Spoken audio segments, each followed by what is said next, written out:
investigadores juntos muchos años, también se doctoró con Iñaki conmigo aquí,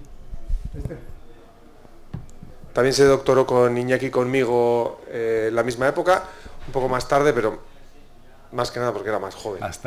Porque más joven. También se fue a estudiar a Inglaterra, en Leeds, volvió, parece que le gustó y ahora ha vuelto a Cambridge y tiene allí ahora una beca postdoctoral de Ikerbasque con la Universidad de Cambridge, y además también es investigador del BC3 como Iñaki. Y sin más os dejo con él y luego juntamos entonces el turno de preguntas para que esto ya directamente lo de Iñaki Eneco y lo de Iñaki Íñigo y Eneco. No sé por qué solo aparece el vídeo ahora, no aparece el PowerPoint. En esto es porque he cambiado. Es porque te salta lo de la pantalla. Dale a lo de... ¿A eso que haces el cambio de pantalla? Ni puta idea, eso ni te dan. Es que cuando sale el vídeo yo creo que cambia la forma de output. Tengo aquí el PowerPoint. Lo que cambiar es... O si no, pegarlo abajo del todo y cerrar. Cerrar lo que es el vídeo. Cierro. Sí, el vídeo. Va. Eso, ciérralo. Ahí está, ahí te vuelvo al otro. Es que es como que cambia, ahí va. ¿Ves? Cambia de modo de ordenador. Sí, sí. Ahí te he dejado el cable, ¿vale? Ahora venimos.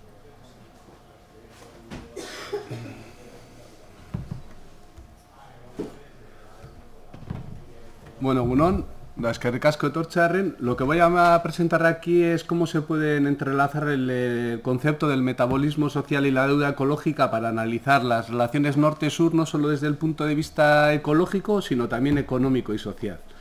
Y si no sabéis lo que es metabolismo social y deuda ecológica, tampoco pasa nada, ya lo explicaré a continuación. Y introduciré estos dos conceptos a partir de un proyecto que desarrollamos entre varios investigadores de la Universidad del País Vasco y del BC3 y Ecologista Marchand, que estamos agrupados en el grupo Ecopol, ¿no? Que ya os habrán hablado. O sea que presentaré en el contexto en donde se marca este proyecto, el objetivo del mismo y la metodología que utilizamos para desarrollar nuestro proyecto de investigación, que consta en dos fases. Una es el análisis del metabolismo social de la economía vasca, ¿no? Que en realidad es analizar la economía como un organismo humano o cualquier organismo vivo, ¿no? En donde se consumen una serie de consumos para nuestras necesidades y se generan una serie de residuos, ¿no? Y luego analizaremos cuáles son los impactos asociados a ese consumo de energía y materiales, ¿no? Que ha sido un poco lo que ha presentado Iñaki antes, ¿no? El input energético que necesitamos para desarrollar nuestras actividades, y presentaré una serie de conclusiones. Contexto. A medida que la economía mundial ha ido globalizándose, ha habido un mayor comercio internacional y los flujos de materiales y energéticos asociados a esa globalización también han ido, a ese incremento de flujo de materiales y energía también ha ido aumentando, ¿no? Iñaki nos ha mostrado antes cuáles son parte de esos flujos energéticos, ¿no?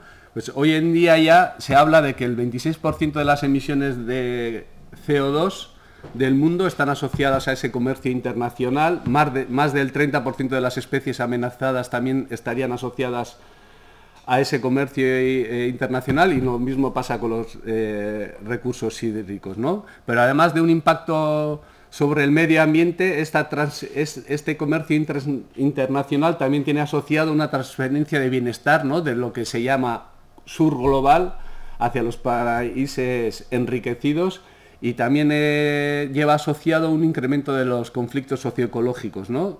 Conflictos socioecológicos que se están dando en las fronteras de extracción, en donde se pelea para acceder a más recursos, ¿no? Ya hemos visto en las presentaciones anteriores que esta era viene marcada por la escasez de recursos para responder a una mayor demanda de los mismos, ¿no? Esto lo que muestra es que los patrones de consumo y producción también han ido cambiando, y sus impactos también, ¿no? Y se ha ido deslocalizando, ¿no? Mientras hace varias décadas normalmente nos proveíamos de recursos cercanos a nuestros hogares, hoy cada vez más importamos materiales desde otros lugares del planeta, ¿no? ¿Cuál es el objetivo de nuestro proyecto? Pues básicamente es analizar la deuda ecológica de la Comunidad Autónoma del País Vasco a través de su metabolismo social, es decir, de sus flujos de materiales y energía, para visibilizar los impactos que estos patrones de consumo y producción tienen en otros lugares del planeta, ¿no? Sobre todo en el sur global, teniendo en cuenta que estos son el origen de los recursos que consumimos. Metabolismo social, como antes ya he anticipado, es la manera en que las sociedades humanas organizan sus requerimientos, sus intercambios de energía y material con el entorno, ¿no? En realidad es eso, analizar la sociedad como un organismo vivo, ¿no? Igual que nosotros comemos para poder andar y luego defecamos y demás, la sociedad hace lo mismo para producir sus bienes y servicios, ¿no? ¿Y a qué se refiere la deuda ecológica? Se suele definir como el conjunto de daños sociales y ambientales no resarcidos que ocurren en un territorio debido a las actividades económicas que benefician a las sociedades, empresas o gobiernos de otros territorios, ¿no? Y es interesante ver que este concepto surgió en los movimientos sociales de Latinoamérica en los 80, ¿no? Como respuesta a la deuda externa que oprimía en aquella época sus gobiernos, ¿no? Y venían a decir que la deuda contraída por los países enriquecidos o desarrollados era mucho más grande, ¿no?, que la deuda externa que se les achacaba, ¿no? Y esto se debe a un intercambio ecológico desigual desde la época de la colonización, ¿no? ¿Qué metodología utilizaremos para entrelazar estos dos conceptos de metabolismo social y deuda ecológica? En primer lugar, analizaremos el metabolismo social de la CAP, veremos con diferentes estadísticas cuáles son los requerimientos materiales que tenemos, analizaremos cuál es el origen de esos recursos y también otras actividades que las empresas vascas desarrollan fuera de nuestras fronteras y finalmente evaluaremos los impactos socioambientales relacionados con esas importaciones, ¿no? A través de una extensa revisión de la literatura y 3 casos de estudio que se refieren a las importaciones de aceite de palma que hacemos de Indonesia, a las importaciones de estaño que hacemos de Bolivia y a la pesca que la flota tunera vasca desarrolla en el Océano Índico, ¿no? Este caso de estudio lo saltaré y si queréis os daré los links a los documentos que tenemos para que os informéis más, ¿no? Por cuestión de tiempo. Metabolismo social de la Comunidad Autónoma Vasca, ¿no? Estas son las características de la Comunidad Autónoma Vasca, que todos los conocéis, pero bueno, para resumir, es un espacio con unos recursos territoriales muy limitados y altamente poblado, ¿no? Tiene una gran densidad, si comparamos con la UE, pues es 3 veces más, ¿no? Y pese a que la crisis y todos estamos viviendo igual una época un poco gris, el Producto Interior Bruto de la CAB es bastante superior a la media europea y bastante más grande que la española, ¿no? En lo relativo a la composición del PIB destaca el sector de servicios, pero también el sector industrial, ¿no?, que pese a la reconversión de las décadas anteriores todavía constituye el 23% de la economía vasca, ¿no? Y unido a esta economía, a esta estructura económica, destaca también la alta intensidad material de nuestra economía, ¿no?, en términos de recursos que utilizamos, ¿no? Y solo por dar un ejemplo, al año se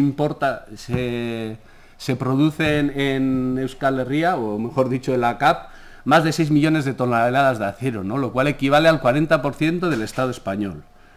Y en términos energéticos, como antes Iñaki ha mostrado también, cual muestra un indicador muy importante de la huella ecológica de nuestra economía, pues la media por habitante ronda los 3,4 toneladas equivalente de petróleo, ¿no? Bastante superior a la media española. Pero eso es consumo energético, ¿no? Sí. No, consumo energético.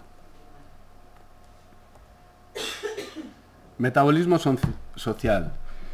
Los requerimientos totales materiales muestran, ¿no?, los recursos que consumimos. Los recursos que consumimos directamente, más los recursos que están asociados con la extracción de esos recursos, ¿no? Es decir, podemos importar 1 tonelada de oro, pero sabemos que para la extracción de 1 tonelada de oro se incurren unos flujos ocultos de 6.000 toneladas, ¿no? Pues si tenemos en cuenta todos esos flujos materiales, los requerimientos totales materiales per cápita de la CAP son superiores a las 100 toneladas y han aumentado en casi un 40% desde los años 90, ¿no?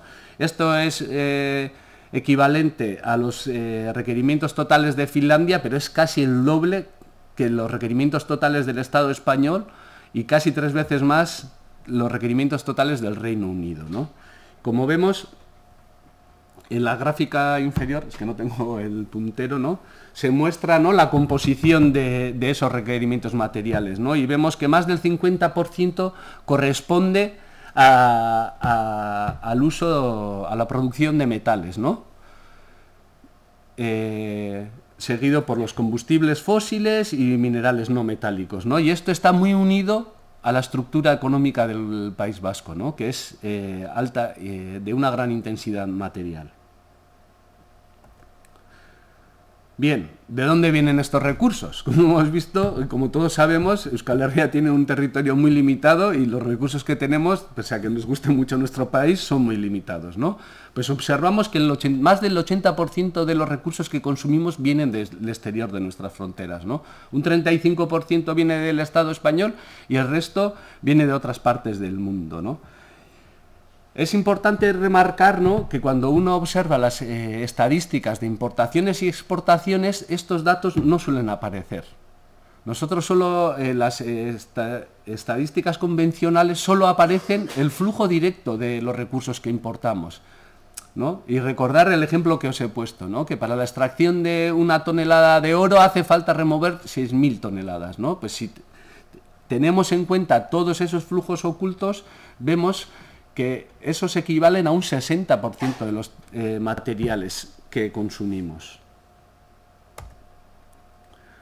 A continuación veré cuáles son los impactos asociados a estos materiales, ¿no?, que importamos de otras regiones del mundo, ¿no? Y esto es importante porque muchas veces cuando se valora el estado del medio ambiente de la CAP o de Euskal Herria, ¿no?, se mencionan todas las mejoras que hemos tenido, ¿no? Por ejemplo, yo soy de Bilbao y yo puedo apreciar cómo el estado de la ría de Bilbao ha mejorado. Ahora, ¿eso se debe a lo bien que estamos haciendo o porque estamos exportando nuestra porquería a otros lugares? Pues probablemente sea la combinación de los dos, ¿no? Y este tipo de análisis lo que nos permite es analizar cuál es el impacto de nuestra sociedad o nuestra economía más allá de nuestras fronteras, porque nos podemos concentrar en lo que está pasando en el Ibaizábal, pero, ¿no?, o en el Nervión, pero como veremos, nuestra actividad también acarrea impactos muy serios en otros lugares del mundo, ¿no? Luego, cuando hagamos la evaluación de lo bien o lo mal que estamos haciendo, yo creo que es muy pertinente coger una escala de análisis un poco más amplia y más teniendo en cuenta, ¿no?, que vivimos en un mundo cada vez más globalizado y que cada vez dependemos más de los recursos que importamos de otros lugares.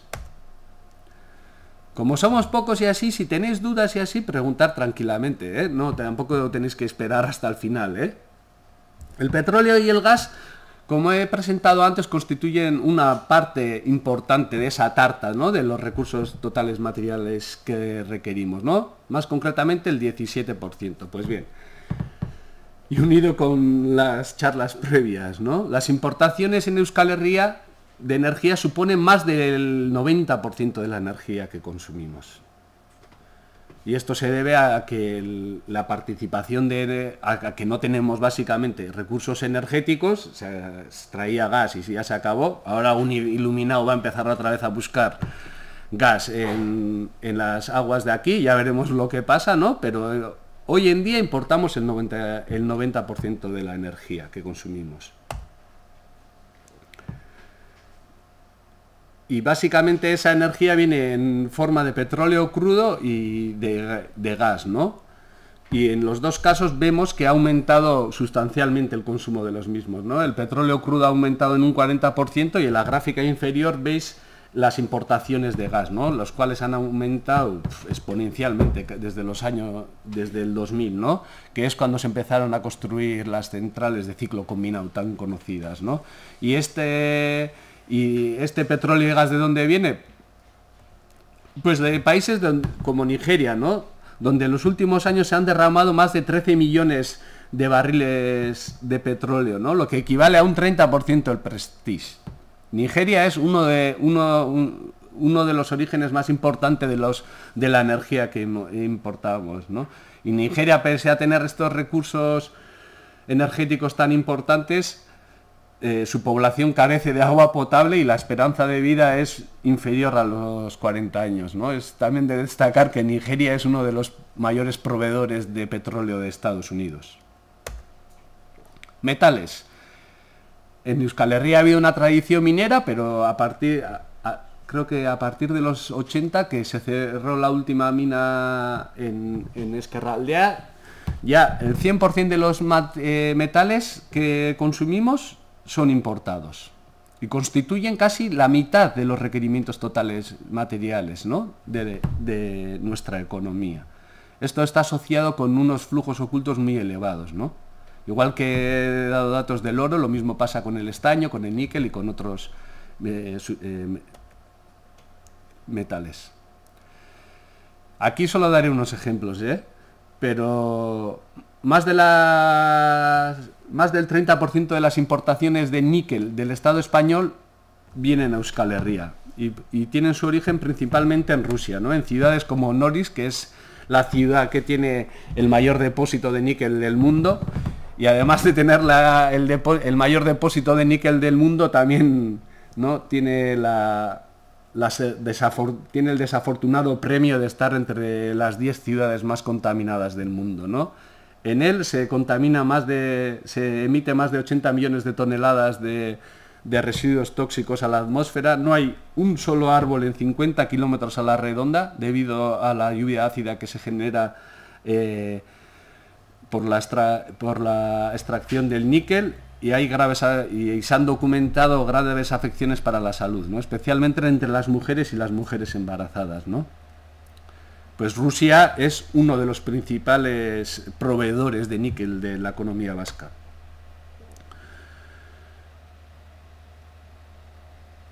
Otro elemento importante en nuestros requerimientos totales materiales se debe a la producción de estaño, ¿no? Más bien dicho, a la importación de estaño, ¿no? Y en Euskal Herria importamos el 70% del níquel, del estaño del Estado español y el 9% de la Unión Europea, que si tenemos en cuenta la población que tiene Euskal Herria respecto a Europa, pues alguien se preguntará qué coño se hace con el estaño. Pues bien, este estaño se utiliza para la producción de cápsulas de vino, ¿no? Las cápsulas de vino tienen este metalcillo que tiene arriba, ¿no? Y normalmente cuando mejor es la botella suele tener esto, y si es peor tiene de plástico. No tiene ninguna función hoy en día más que la estética, ¿no? Y en Euskal Herria tenemos las mayores productoras de cápsulas de vino. Además de producir vino de La Rioja, pues también producimos cápsulas de estaño, ¿no? Y en la gráfica esa que se muestra en rojo es la importación de estaño en la CAP, ¿no? Y en azul del resto de España, ¿no? Y vemos que a partir del 2001, ¿no? La parte proporcional que se importa en Euskal Herria aumenta, y esto se debía a que el gobierno vasco, ¿no? Creó incentivos fiscales para atraer empresas de otras regiones de España, y se movieron de La Rioja a Euskal Herria, ¿no? Y hoy en día pues Euskal Herria está entre los mayores productores de cápsulas de vino. ¿De dónde viene ese estaño? De Bolivia, Perú, China, Malasia, Tailandia, Indonesia, ¿no? Todos países del sur, ¿no? Y dentro del proyecto analizamos cuáles eran los impactos de este estaño en Bolivia, ¿no? También luego se explicará mejor en el documental.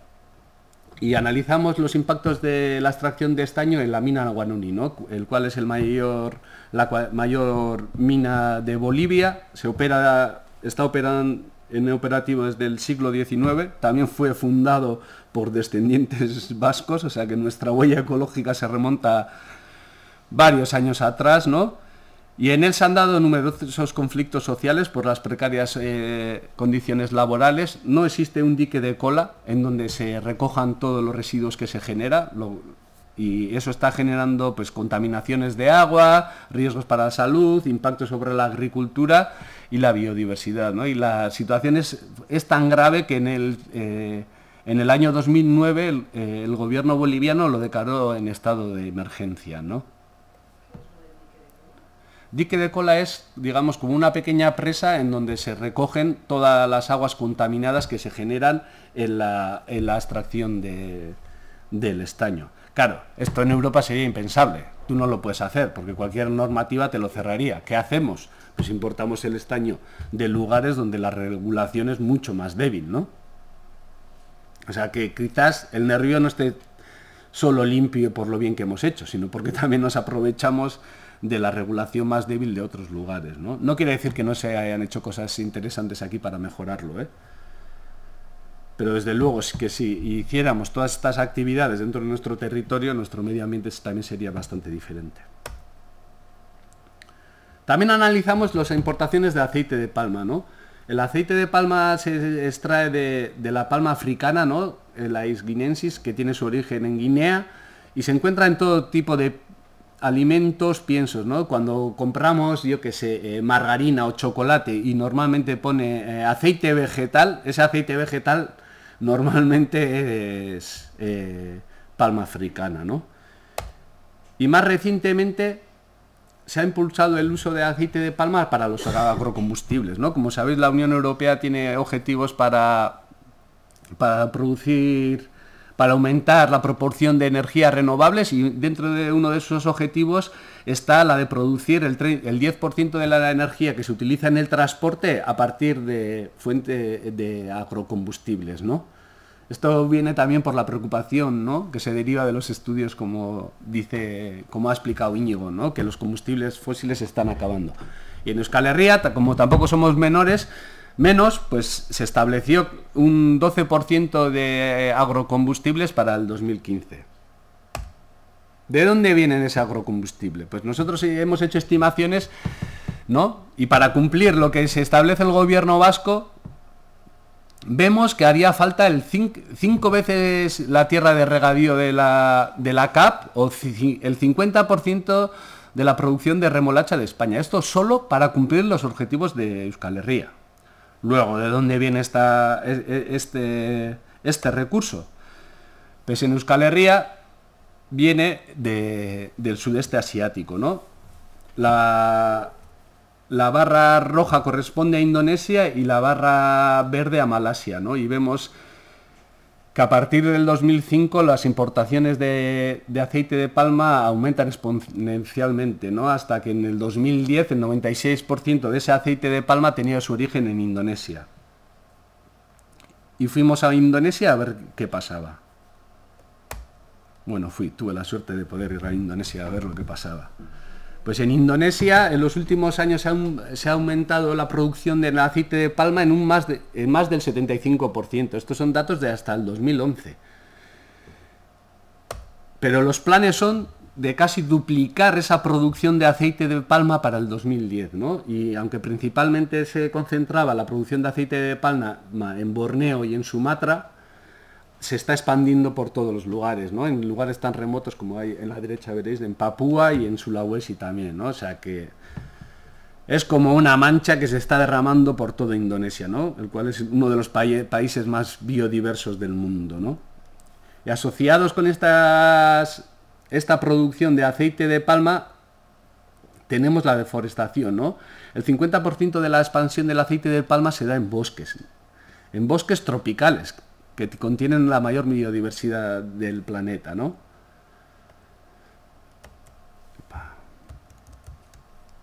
Esto ha petado. Bueno.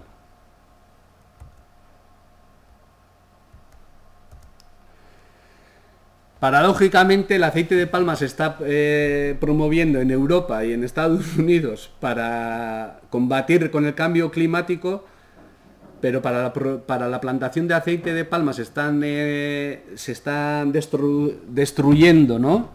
Turberas y bosques tropicales, que son, como digamos, los pulmones del planeta, y se estima que para la producción de una única tonelada de aceite de palma se emiten 80.000 toneladas de CO2, ¿no?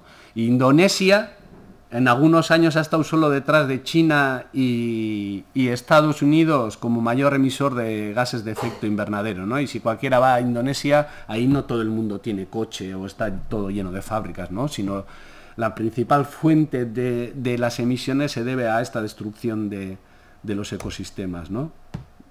Esto está incurriendo en una grave pérdida de biodiversidad y probablemente la especie más enigmática sea los orangutanes, ¿no? Que están decreciendo a un nivel escalofriante, pero son muchos las especies amenazadas por la expansión de palma, ¿no? Y se estima que solo un 10% de los mamíferos puede sobrevivir en esos monocultivos, ¿no?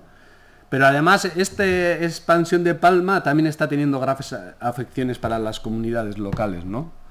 Como eso ya se explicará mejor en el documental, pero son constantes las vulneraciones de derechos humanos, las agresiones por diferentes cuerpos policiales y las propias compañías, y las condiciones laborales de los trabajadores en estas plantaciones son pésimas.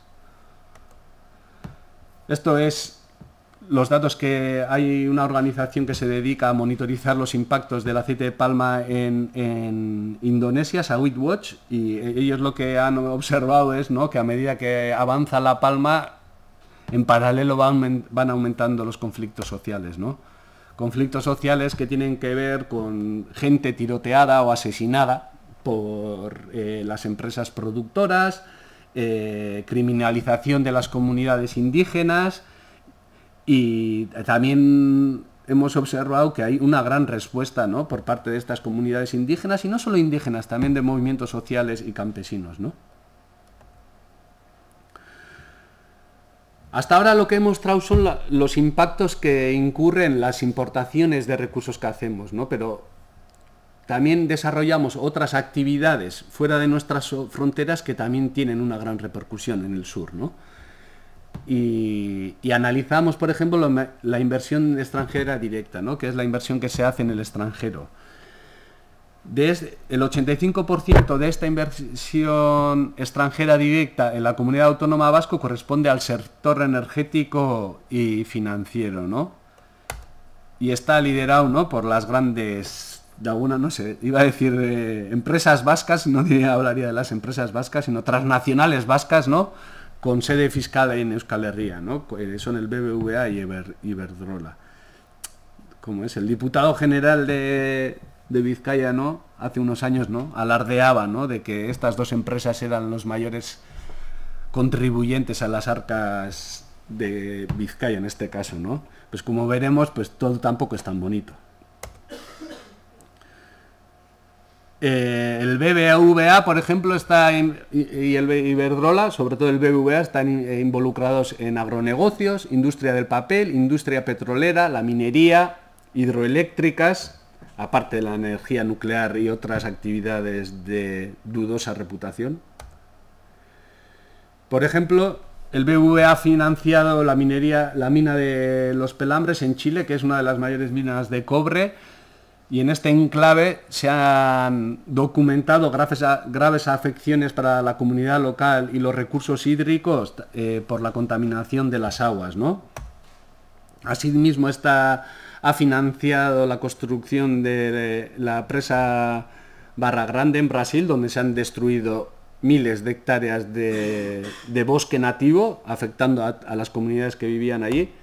Y también está involucrado en el proyecto Camisea, ¿no?, para la extracción de gas en el Perú, en la Amazonía peruana, ¿no?, donde también se han podido constatar graves impactos tanto para el medio ambiente como para sus comunidades, ¿no?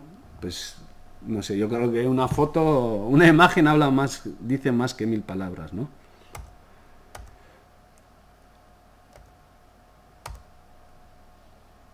Y estas son solo algunas muestras, ¿no?, de las protestas que han acarreado las actividades financiadas por el BBVA, ¿no? La foto de la izquierda corresponde a protestas en Nueva Caledonia, en donde la empresa Inco, financiada por el BBVA, ha sido acusada de graves contaminaciones, hasta tal punto que en el 2007 el gobierno francés paralizó su actividad, ¿no? La foto de la derecha corresponde a Perú, a Yanacocha, en donde las comunidades locales están enfrentadas con la minera financiada por el BBVA por las graves afecciones que tiene para los recursos hídricos. Y bueno, esta foto ya corresponde al proyecto Hydraisen, ¿no? En donde se plantean construir varias presas en la Patagonia, ¿no? Y que ha sido cubierta por varios medios, ¿no? Y el BBVA también está involucrado en la financiación de la misma, a través siempre de subsidiarias. Y antes de concluir, lo que quería poneros era un documental, bueno, una versión resumida de un documental que hemos hecho dentro de este proyecto, ¿no? En donde han participado también David, Iñaki, Roberto Bermejo y otros ponentes que van a venir los próximos días, ¿no? Esta es una versión reducida y al final os daré el link si alguien está interesado en ver la versión completa.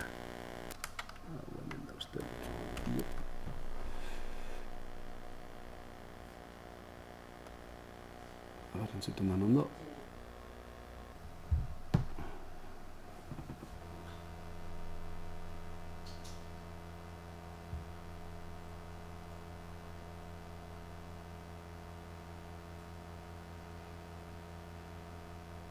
Euskal Herria, la deuda oculta, impactos socioecológicos global. Es donde zuten.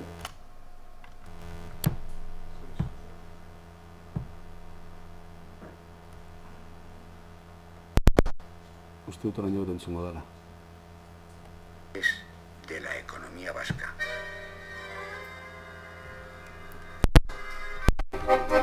Históricamente, la mayoría de las materias primas utilizadas en la industria y para nuestro consumo se extraían aquí mismo, en Euskal Herria. Sin embargo, hoy en día, una gran parte de los materiales que consumimos se traen de muy lejos.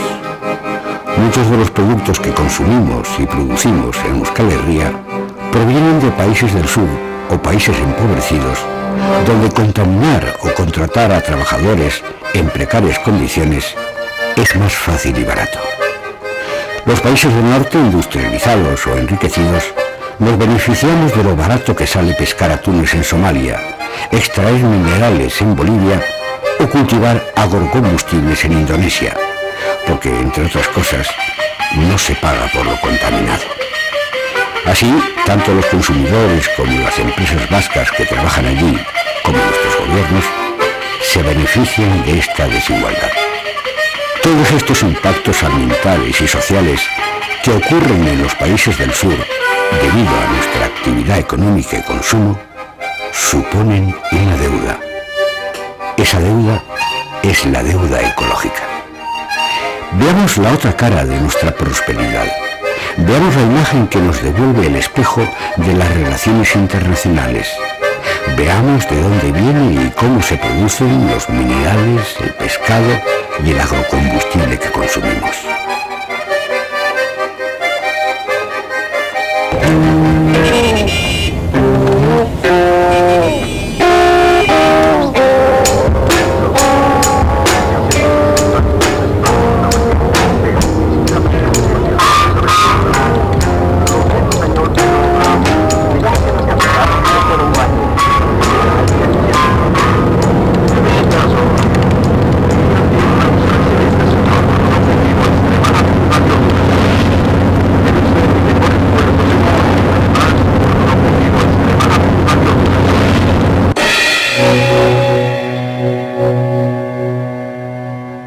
La mina Guanuni funciona a nivel industrial desde inicios del siglo XX y hoy en día es la mayor mina de estaño de Bolivia.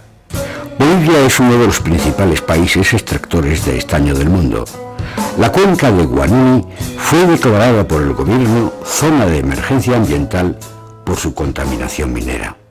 El río, las aguas subterráneas y los suelos tienen un pH muy bajo y están contaminados por metales pesados, lodos mineros y los químicos que usa la minería. Entonces te callas y cedes tu recurso, cedes lo que es tuyo por una fuente de trabajo que te arruina todo tu sector, tu ecosistema, te cambia la vida, te cambia la forma de pensar. Entonces, como es un campamento, es itinerante. En cuanto eso termine, se va. Es una plaga que va exterminando, dejando huecos, dejando secos los lugares, ¿no? Cuando no nos ha sacado la minería de la pobreza, nos ha empobrecido más, nos ha degradado más y nos ha enajenado de nuestra cultura. Huanuni es hoy en día la única mina que ha vuelto a manos estatales con la entrada al gobierno de Evo Morales. La minería sigue principalmente en manos de cooperativas informales y grandes transnacionales. La minería en 2009 significó el 35% de las exportaciones, pero solo contribuyó en un 6,8% al PIB nacional y generó alrededor de un 5% del total de los impuestos recaudados. Yo estoy convencida de que al norte le conviene que el sur sea pobre, ¿no? Porque si nosotros fuéramos tan ricos como el norte, o sea, estuviéramos en el mismo nivel de consumo que el norte, no habría planeta que nos aguante. Y eso es real. Yo creo que gran parte del sur subvencionamos el estilo de vida del norte. Deuda, hay como dos niveles de la deuda, ¿no? Es un nivel moral del consumidor cotidiano como tú y yo, que tiene que realmente pensar en lo que consume, cómo consume, cuál es su responsabilidad, sin que necesariamente él esté saqueando las cosas, ¿no es cierto?, sino que cómo consume. Pero esa es para mí una deuda como moral que existe, ¿no? Pero por otro lado está más bien esta deuda capital, esta deuda histórica que viene ya de lo que hace la configuración de los estados, ¿no? Ya todo el mercado global. La gente del norte está acostumbrada a una forma de vida. Entonces, ¿cómo hacemos que esta gente descubra otra forma, que existen otras formas de vida? ¿Y cómo hacemos que nosotros, que estamos en el sur, dejemos de mirar al norte como un ideario de vida? Ubicada a lo largo de la línea del Ecuador, entre Asia y Australia, la República de Indonesia no solo es una nación multiétnica con una gran diversidad cultural y lingüística. Junto a Brasil, Indonesia es el país con mayor biodiversidad del mundo. Sin embargo, los bosques donde habitan muchas de estas especies están siendo reemplazados por grandes monocultivos de aceite de palma. Entre Indonesia y Malasia se produce más del 80% de todo el aceite de palma que se comercia en el mundo. Y de acuerdo con los planes de las autoridades locales, para 2020, solo en Indonesia, estas plantaciones aumentarán en más de 20 millones de hectáreas. El aceite de palma se encuentra en todo tipo de productos alimenticios, piensos para el ganado y más recientemente en los agrocombustibles. Tanto en la Unión Europea como en Euskal Herria se están promoviendo los agrocombustibles para reducir los gases de efecto invernadero y hacer frente al pico del petróleo. El 96% del aceite de palma que se importó en la comunidad autónoma del País Vasco en 2010 tenía su origen en Indonesia. La industria del aceite de palma defiende que la expansión de las plantaciones es vital para el desarrollo económico y que los métodos empleados son ambientalmente sostenibles y beneficiosos para la población local. Pero ¿cuáles son los verdaderos impactos en los países productores? Viajamos a Borneo Occidental, en Indonesia, uno de los últimos reductos de selva virgen del sudeste asiático. De Borneo procede casi la mitad de la producción mundial de aceite de palma y un 40% de su superficie ha sido deforestado en las últimas 2 décadas, en gran medida para la expansión de este cultivo. La población de orangutanes ha disminuido a la mitad en las últimas décadas y, de seguir así, podría extinguirse en un periodo de menos de 20 años.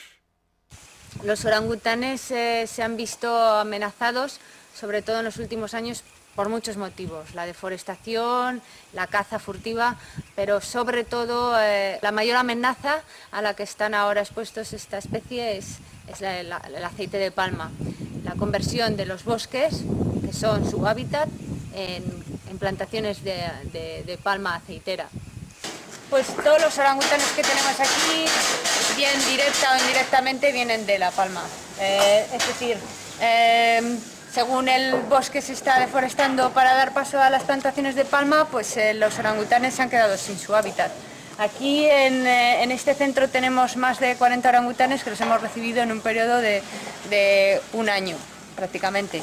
Y los números de orangutanes que se necesitan rescatar va aumentando, porque es que realmente la palma se está extendiendo a unos pasos agigantados. Cuando llegan al centro, muchos de ellos están en unas condiciones casi de shock, o sea, porque están deprimidos, y es que algunos es que no comen, es que ni siquiera comen, porque es que están en un grado de depresión, ¿no? Y eso, claro, les crea una serie de secuelas traumáticas que muchas no llegan a superar. Desafortunadamente, estas no son las únicas especies en peligro de extinción debido a la expansión de la palma. De media, solo un 15% de las especies de los bosques tropicales son capaces de sobrevivir en las plantaciones de palma. La expansión de la palma, además, está causando serios problemas a millones de campesinos y comunidades indígenas en todo el país. Estas comunidades ven cómo peligra su modo de vida a medida que avanza la palma. Solo en Borneo Occidental ya son más de 5 millones las personas afectadas que han tenido que dejar sus territorios ancestrales.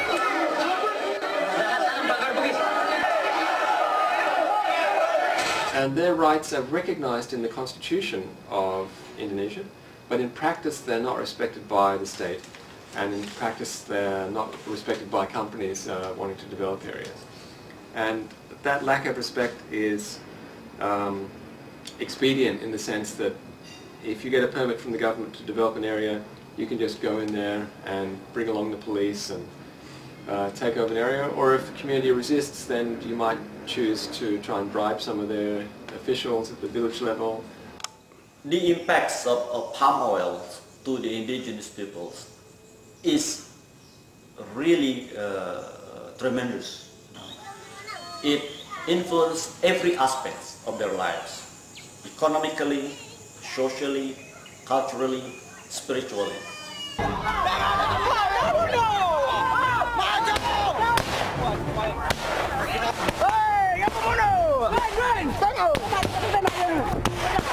For the community, the land are their main asset. That's the issue, their main asset of livelihood. And once this asset is being taken away from them, literally they have nothing. With the land in the past, they are able to, at least they have a food security on their own. So they can have their rice, they can have their vegetables, and even with the forest intact, they can obtain their food from the forest for free.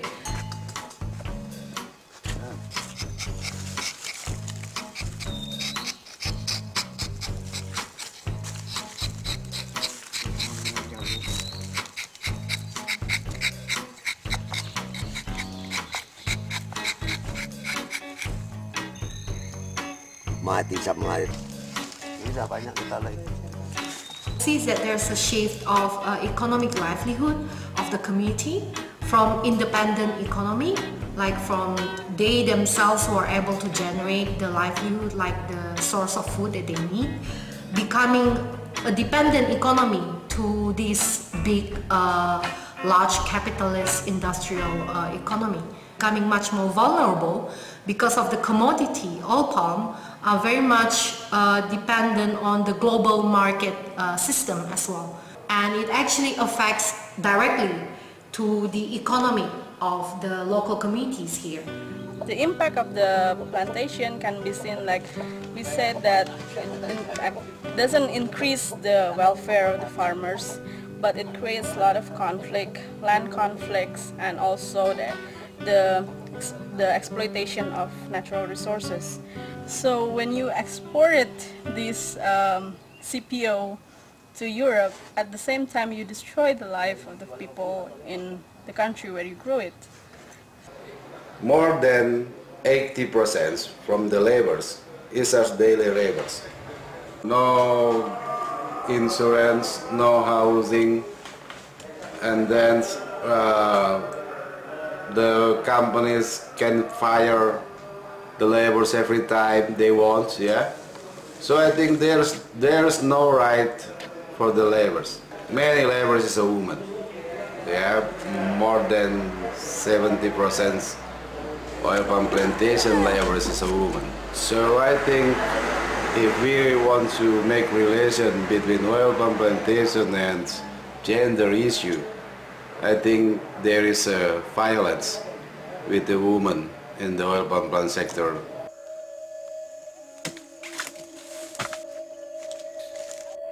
El caso de Andy y Yapin es un claro ejemplo de la represión que padecen las comunidades que se oponen a la expansión de la palma. Desde abril de 2008, una compañía subsidiaria del grupo Sinar Mas ha ido desplazando a la comunidad Dayak de Silat Ulu, en Borneo Occidental, de sus territorios ancestrales. A consecuencia del enfrentamiento entre la compañía y la comunidad, Andy y Yapin han sido condenados a 1 año de cárcel y el pago de 2 millones de rupias. Kasus yang terjadi beberapa setahun yang lalu ya, itu antara masyarakat adat dengan perusahaan Sinarmas, itu karena perusahaan Sinarmas menggusur lahan dan menggusur kuburan masyarakat adat. Karena di sini kan insya Allah kami tidak tanpa sepengetahuan masyarakat. Kedua, ini sangat melanggar wilayah masyarakat adat masyarakat Silat Ulu. Kan gini. Dalam tahap ketiga kami sudah puas selama ini. Sudah puas dipermainkan seolah-olahnya digarap ke situ, digarap ke sini, lahan karet, durian, parkuburan, semua digarap, itu tidak tanpa kesepakatan. Jadi kami protes, biar sampai dimanapun kami tetap protes, karena ini dianggap tidak sependapat dari sejak awal pun. Kan gini, karena apa saya selalu jujur, dirugikan itu betul. Kenapa lagi saya dihukum? Satu, kedua, apakah memang peraturan prosedur hukum di Indonesia ini orang yang dirugikan yang dihukum atau orang yang merusak yang dihukum? Ini saya kesal di sini, sangat kesal. Ante la falta de respuesta a sus denuncias, los residentes de la comunidad se apoderaron de 2 bulldozers que estaban operando de manera ilegal dentro de sus territorios ancestrales. Kami sadar kami masyarakat kecil, tetapi kami juga mempunyai keinginan yang besar untuk menegakkan keadilan ini. Apalagi ini berbicara soal penyelamatan bumi, yang mana kita tahu Kalimantan adalah paru-parunya dunia, tetapi saat ini hutan Kalimantan sudah... Debido a una gran movilización social, en la actualidad Andy y Yapin siguen en libertad, pero pueden ser encarcelados en cualquier momento. Ese tipo de incidentes se multiplican por todo el país. El 15 de enero de 2011, en Karang Mendapo, Sumatra, la Brigada Móvil de la Policía abrió fuego sobre un grupo de recolectores de palma, hiriendo de bala a 6 de ellos. En agosto de 2011, una subsidiaria del gigante Wilmar hizo lo mismo con las comunidades indígenas de Suku Anak Dalam, también en la provincia de Jambi, Sumatra. En este incidente, la compañía arrestó a 18 residentes y con la ayuda de la policía destruyó más de 100 casas. Kapan kami diturun ke Brimo, ditembak-tembak, jadi takut lah. Dan itu saya pulang dari sana, lihat rumah saya sudah habis. Nah, setelah itu ya saya cari-cari orang rumah saya, istri saya, kemana kaburnya saya tidak tahu. Sampai 5 hari saya cari. Tiba-tiba di dalam hutan. Itu tanpa persudur dengan masyarakat warga suku Sat, makan dorong langsung ditanam. Hak yang tersebut yang ada semacam karet, semacam durian, apa macam itu. Sulit kami nak sini, biar sampai mati dibunuh kami tetap sini lah. Kalau tak kubur nenek-nenek kami di sini, kami lah berlari bu ini tadi, tapi biarlah. Kami sampai mati di sini lah, sanak secucu kami. Pak Bujang juga situ, bapak kami kuburnya di Seberuang itu. Land, forest, and rivers are the three most important elements that determine the existence of the Dayak people. If these three elements are taken from them, there is no more chance for the Dayak to live as a Dayak. There might be Dayaks by blood, but they are not the real Dayaks anymore because they have lost their identity. ¿Y todo esto para qué? ¿Para combatir el cambio climático? La expansión de aceite de palma que en Europa se está promoviendo para reducir las emisiones de gases de efecto invernadero está teniendo unos efectos dramáticos para la salud de nuestro planeta.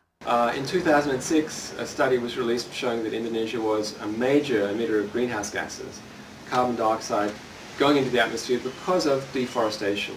So Indonesia is the world's number 3 emitter after China and the US. And estimates are that Indonesia's emissions are in the range of 2 to 3 billion tons of carbon dioxide a year. Now, in most countries, most of the emissions are from burning fossil fuels, transport and electricity and so on. In Indonesia, 80% of the emissions are from clearing forests and from draining peat soils. Every 1 ton crude palm oil will generate or emit greenhouse gas emission from land clearing activities, fertilizers, transportations and mills will be about 90,000 kilogram equivalents of greenhouse gas, carbon dioxide emissions. So you can multiple the total 21 million ton crude palm oil being produced in Indonesia last year, 2010. My message to European countries is especially stop expansion in the name of renewable energies demands, because otherwise this will further exacerbating and devastating the severe impacts and consequences of. Ini kami berharap kasus ini berhenti sampai di sini saja, tidak ada lagi Andi Japin baru yang mana ketidakadilan sampai saat ini masih terus terjadi. Ke depan harapan kami keadilanlah yang terjadi sehingga menciptakan bumi ini jauh lebih nyaman untuk dihuni banyak masyarakat. Saya pesan, kita sangat mengharapkan menyayangkan hutan tanah arai kita dan gunung, mata air, sumber air itu perlu kita pertahankan. Jangan sampai anak cucu kita nanti sengsara hidupnya demi kita memerlukan uang sekarang. Hemos visitado lugares lejanos y hemos visto que tienen serios problemas ecológicos y sociales por actividades que se relacionan directamente con nosotros. En Euskal Herria compramos su estaño y su aceite de palma y son barcos vascos los que pescan sus atunes. Pero estos no son más que algunos ejemplos de los miles de lazos comerciales que nos unen con otros países y otras comunidades, con otros bosques, otros mares y otros ríos. Tenemos una deuda con todos ellos. Pero ¿qué podemos hacer aquí ante problemas que suceden tan lejos? Las soluciones no son sencillas ni únicas, pero podemos probar opciones. Podemos comprar alimentos producidos más cerca, de manera que podamos ver en qué condiciones ambientales y laborales se producen. Podemos reducir nuestro consumo energético para que no haya comunidades que tengan que talar sus bosques para cultivar nuestros agrocombustibles. Podemos disminuir nuestro consumo de metales y otros materiales y reutilizar más. O exigirles a nuestros gobiernos que las normas ambientales y laborales de Euskal Herria también sean cumplidas por las empresas que nos venden materias primas desde el extranjero. Ahora que el viaje ha acabado y estamos ya de vuelta, podemos probar todo eso y ver qué pasa. Puede que mejore el estado de la biodiversidad mundial y la de muchas comunidades. Y puede también que nuestros agricultores, nuestros arranzales y nuestra salud se vean beneficiados. Lo utópico no es pensar que estos cambios sean posibles. Lo utópico es creer que nuestra actividad económica y pautas de consumo pueden crecer de manera indefinida en un mundo finito.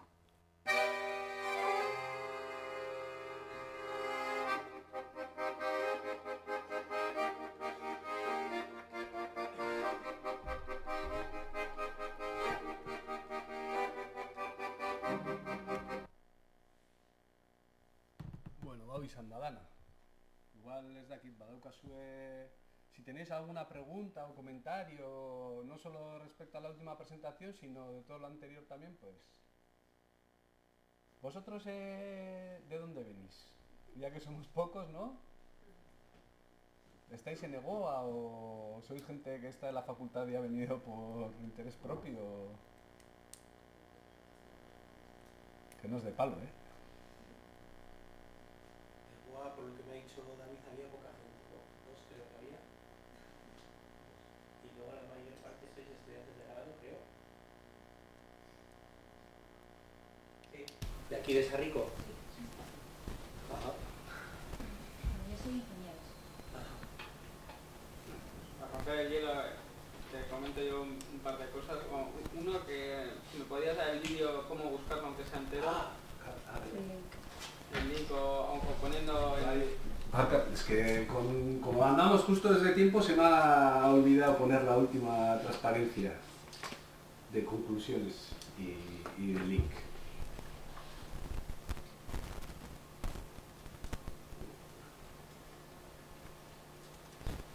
Estas eran las conclusiones, pero creo que no hace falta, creo que son bastante obvias, así que... Pero el vídeo os lo podéis descargar aquí y junto a Iñaki, David y otros también hemos escrito un libro que está disponible en la biblioteca y también lo pondremos colgado para que pueda bajar el que quiera en la página de Copol, creo. Somos un poco lentos, pero seguro que lo pondremos. Pero el libro está accesible en la biblioteca. Y si no me escribís y ya os puedo mandar también copias. Y luego, yo la verdad es que me ha gustado mucho porque había cosas que yo ni había oído. Y a mí siempre me interesa mucho, ya quitando la parte ambiental, que también creo que es importante, la parte del autoconsumo, sobre todo en lo que respecta al primer sector. Por el hecho de que yo creo que la historia de la Tierra, la historia de los humanos ha sido totalmente contraria, es decir, de picos, y en un momento si la globalización se rompiera, si no tienes producción primaria te quedas totalmente tirado. Ya quitando la parte ambiental de que la locura de traer de Argentina tomates o X, lo que sea. Y en relación con eso sí que he visto que no has hecho referencia, porque supongo que en términos económicos la importación de materia prima, de comida, es menor, es decir, se da mucho en tonelada pero poco en dinero, ¿no? O no has hecho ninguna referencia a ese tema, el tema del sector primario, no sé si... Sí, es buena pregunta y envenenada también, ¿no? También nuestra intención era analizar las importaciones de alimentos, lo que pasa que, y eso mejor lo puede explicar Iñaki, ¿no? Pero no es fácil adquirir datos referentes a nuestras importaciones de alimentos porque en muchos casos vienen de otras regiones del Estado, entonces no se le computan como tal a la comunidad autónoma del País Vasco, ¿no? Entonces quizás en este caso no era el mejor indicador, no sé Iñaki qué puede decir. Y luego también para este proyecto también lo que nos queríamos centrar en casos muy específicos que ilustrasen de una manera fácil una realidad. Por ejemplo, el caso del estaño es una cosa muy específica que puedes trazar directamente toda la cadena de impactos hasta llegar y lo mismo pasa con los biocombustibles. ¿Qué pasa? Que si te centras, por ejemplo, en el tema de la alimentación, es un tema mucho más complejo, porque tienes de todo. Tienes desde producción que viene de aquí, producción que viene del resto de España y producción, pues los tomates que vienen de Argentina, como decías tú. La trazabilidad también es mucho más difícil. Es mucho más complejo, luego tienes muchos niveles de procesamiento distintos, porque claro, seguirle la ruta a un kilo de cerezas es bien fácil si viene de Chile, pero seguirle un bote de mermelada u otro es mucho más complejo. Entonces aquí lo que queríamos es centrarnos en cosas muy específicas que supiésemos exactamente cuál es el impacto de ello. Porque aquí sobre todo la idea era tratar de comunicar. No, entiendo, yo lo que dando la parte ecológica que no le resto valor, pero en un futuro estoy seguro de que va a ser inviable traer aceite de palma de Indonesia en algún momento X, igual entre 300 años, pero en algún momento seguro que va a terminar siendo inviable, pero por el hecho de que si analizas el mundo, las redes comerciales, la historia de las redes comerciales crecen y se hunden, y en ese momento pues, supongo que se tendrá que parar de andar en coche, porque sí, o porque no tienes gasolina, pero en cambio en este tema yo sí que veo una vulnerabilidad que es ya de hambre. Porque supongo que en el momento en que esté una guerra, y se para una guerra mundial, que tampoco es una... Y de hecho, lo que dices no está en eso, ¿no? La Comisión Europea ahora está sacando proyectos de estos gordos para ver la vulnerabilidad de la agricultura y la ganadería respecto al pico del petróleo.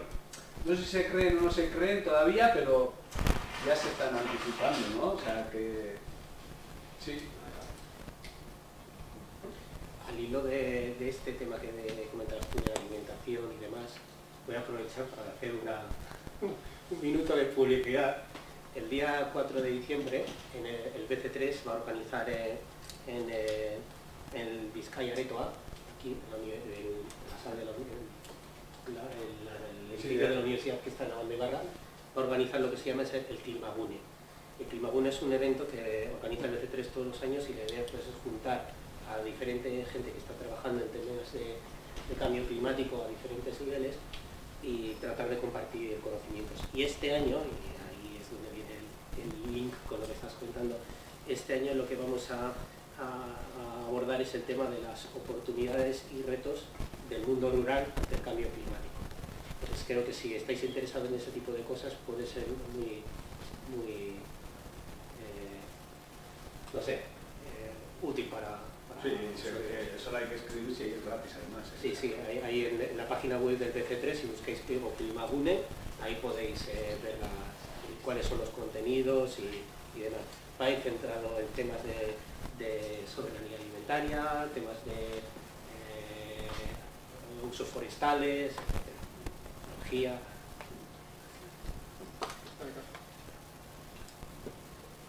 No sé si alguien tiene más comentarios. Bueno, yo justo no soy economista ni nada, yo yo justo estaba trabajando en la UNESCO en Indonesia, llevando todos proyectos sobre todo centrados en dar como nuevas alternativas de negocio a los campesinos de allí, pues igual, proyectos de ecoturismo y cosas así. Luego, o sea, yo estaba como, es una beca que daba el gobierno vasco para trabajar en la UNESCO, yo era como la intermediaria entre las ONGs locales que llevan los proyectos en el terreno y el gobierno vasco.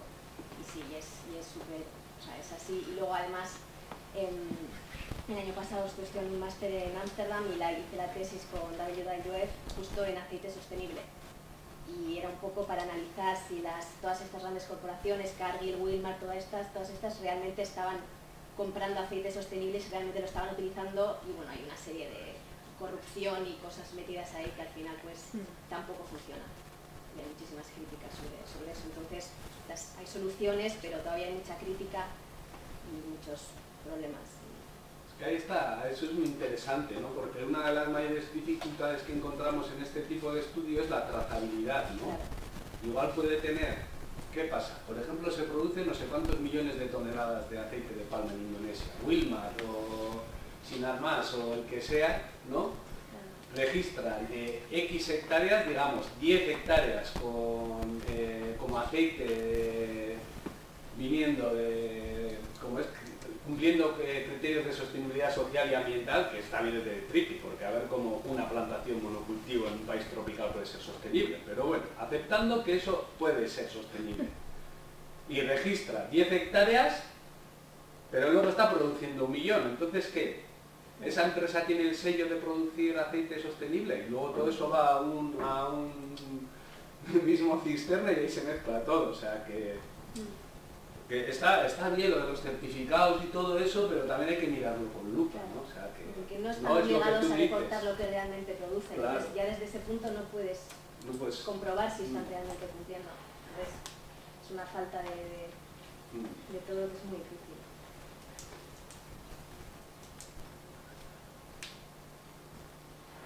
No sé si alguien tiene más comentarios, o sea, tampoco hay que... No sé si desde vuestro ámbito, es que yo me recuerdo cuando nosotros estábamos aquí en la facultad, ¿no? Y yo recuerdo que no tenía nada de idea de esto, ¿no? Y cuando acabé económicas, no me acabo de convencer. Y fui a un profesor y le dije, joder, estoy pensando en hacer biología y me comentó, no, joder, tampoco hace falta que empieces de cero, también hay otras ramas de la economía, ¿no? Y ahí fue donde de chiripa, ¿no? Llegué a un libro de Joan Martínez Alier, que era entonces uno de los pocos que hacía economía ecológica aquí, a partir de ahí conocí a Roberto Bermejo, ¿no? Y fui conociendo esto y a mí me interesó, ¿no? Pero realmente también puede ser algo personal, ¿no? Y no sé si vosotros veis este tipo de análisis útiles o... A veces es un poco depresivo, ¿no? Pero... No, pero exige conciencia, como decían en el vídeo, que es necesaria. Cualquier persona tiene que tener conciencia de lo que está consumiendo realmente. Al final esto es un punto de partida, sabemos dónde estamos, pues habrá que hacer algo, ¿no? Para solucionarlo. O sea, que decir, esto sirve para decir, tenemos esto, lo estamos haciendo fatal, este mundo es una porquería. Vamos a hacerlo mejor, ¿no? Sí, luego igual este también tiene la otra vertiente, ¿no? Que igual el modelo de producción y consumo también, en este vídeo no hemos abordado, ¿no? Pero ahora está la gente involucrada en este proyecto está analizando, ¿no?, ejemplos de transición energética en otros países, ¿no? Para también sacar lecciones para aquí, ¿no? Y, por ejemplo, ¿no?, lo que vemos también es que el sector primario de aquí está hundido, ¿no? Lo que has dicho tú antes, ¿no? Entonces, no sé, aparte de tener impactos negativos en el exterior, también nos está hipotecando nuestro modelo productivo, ¿no? Y al final no sé si es un lock-in, no sé cómo decirlo, ¿no? Pero como has dicho tú antes, si desestructuramos, por ejemplo, nuestro sector primario en una maldada que ya no podemos importar de aquí, a ver a quién sabe plantar tomates o patatas o lo que sea. Tomates igual no se podría hacer, ¿no? Yo veo, y esto es como una crítica que no es a mal, pero yo en este tipo de temas veo una laguna en el hecho de yo creo que la forma hoy en día pues, nos gusta, ¿no?, la sociedad le da mucha importancia a los resultados económicos visibles y viables de los proyectos. Y hay una cosa que veo que le falta a muchos, a mí suelo seguir estos temas bastante, y veo que no hay estudios económicos.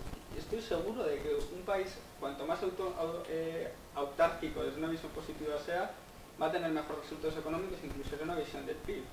Si eres capaz de desarrollar ¿cómo que no? El trabajo, por ejemplo, en los pueblos, en un pueblo que haya empresas que sean capaces de producir y luego elaborar lo que ellos mismos han producido, sí, pero si luego lo ven...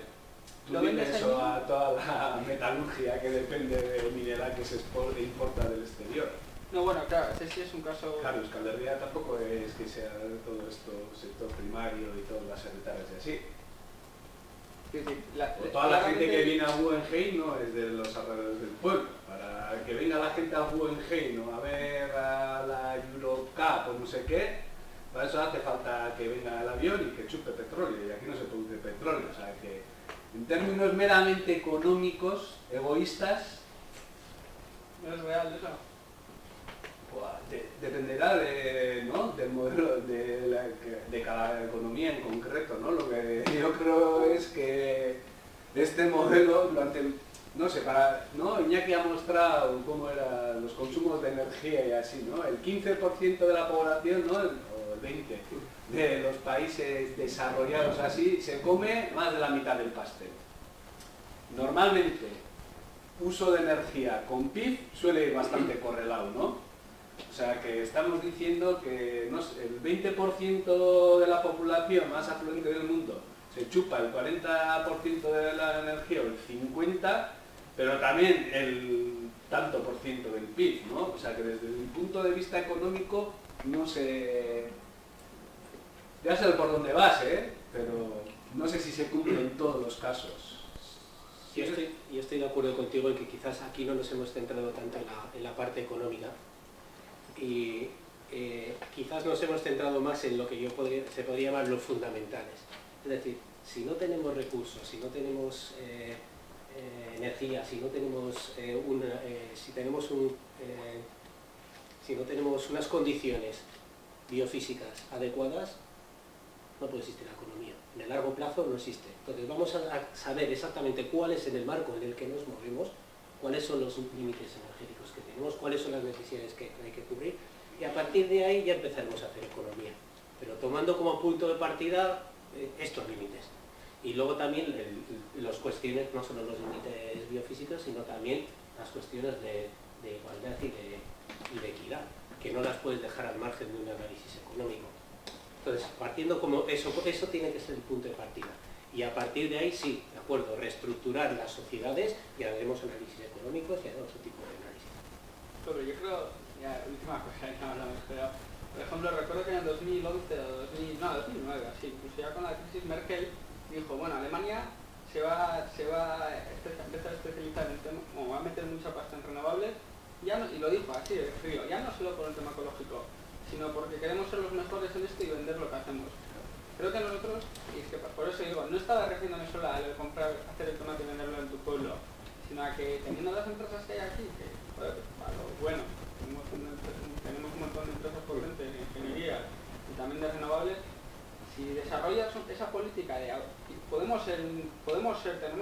tenemos sobre todo capacidad de persona y no sé, capacidad de personas y de capital para hacer un caso, una prueba de lo que podría ser una sociedad mejor. Yo creo que por ejemplo eso no lo puede hacer Andalucía, que tiene por ejemplo muchos más recursos en lo que podría ser el tema solar, pero no en recursos de capital ni tanto en empresas, etcétera. Entonces yo en ese aspecto digo de que si nosotros realmente cogiéramos pues eso, el modelo que dice Merkel, de especializarnos en temas concretos, pues en renovables, en primer no sé qué, en primer sector, etcétera, podríamos desarrollar una industria propia que luego permita de una forma sostenible y además económicamente viable. En última instancia eso es uno de los pilares de la estrategia energética vasca actual, el desarrollo de la industria, las energías, bueno, de toda la industria energética. Pero no da un dato, es decir, no, hay objetivos, lo que quieren. Sí, no, hay objetivos, hay objetivos. Para 2025 X, pero... Otra cosa es que luego sean... Eso se digo, se ponen objetivos, y otra cosa, no dicen realmente... Y otra cosa es que también en cierta medida esas soluciones suele ser una huida hacia adelante, sin realmente plantearse cuáles son los límites, porque ya he comentado ellos, las renovables también tienen sus límites. Y al final, todo lo que te lleva a todo esto es a replantearte no solo el sistema productivo, sino toda la sociedad, toda. No solo una estrategia industrial orientada a la producción de tecnologías renovables, sino temas desde la alimentación, el transporte, la organización del territorio, el reparto de los recursos, etcétera. Es mucho más complejo. Entonces, el centrarse solamente en, bueno, pues vamos a aprovechar el tirón de las renovables, es un poco una... Me gustaría decir que el problema gordo lo tenemos con los combustibles líquidos, petróleo y gas. Las renovables actuales son para electricidad, porque a veces llamamos energía a cosas que son diferentes, porque todo lo que hay en Alemania de el Energiewende, que llaman de promoción de energías eléctricas, eso no mueve los coches de combustión interna ni da de comer a la industria que necesita combustibles fósiles de alta calidad para quemar y para funcionar. Entonces, yo no estoy muy de acuerdo en eso, porque al final, bueno, lo he mostrado que en el tema eléctrico no hay tanto problema. El problema gordo lo tenemos en los usos, en el resto de usos. Y yo, por ejemplo, lo que comentaba, yo por ejemplo pienso que una comunidad como Andalucía está mejor preparada que, por ejemplo, País Vasco, simplemente por un tema de densidad de población. Porque Andalucía es muy grande, aunque tiene mucha población, es muy grande, y como he comentado, las energías renovables tienen una densidad muy baja. Entonces aquí, en País Vasco, es mucha gente en muy poco sitio, y eso lo ha permitido a las energías fósiles porque es energía concentrada. Entonces yo creo que va muy unido el modelo de aquí, basado en energías fósiles, energía concentrada, mucha densidad de población, que si aquí habrá que estudiar si es posible dar de comer a 2 millones en este espacio y suministrar energía en un territorio tan pequeño y con recursos al final, claro, pues mucho más limitados. Entonces, bueno, ahí habría que hablar también de la escala. Que es, que es un barrio, un municipio, una provincia, la comunidad autónoma, más, porque yo estoy seguro que en el casco viejo Bilbao no nos podemos tampoco alimentar con el suelo que tenemos allá.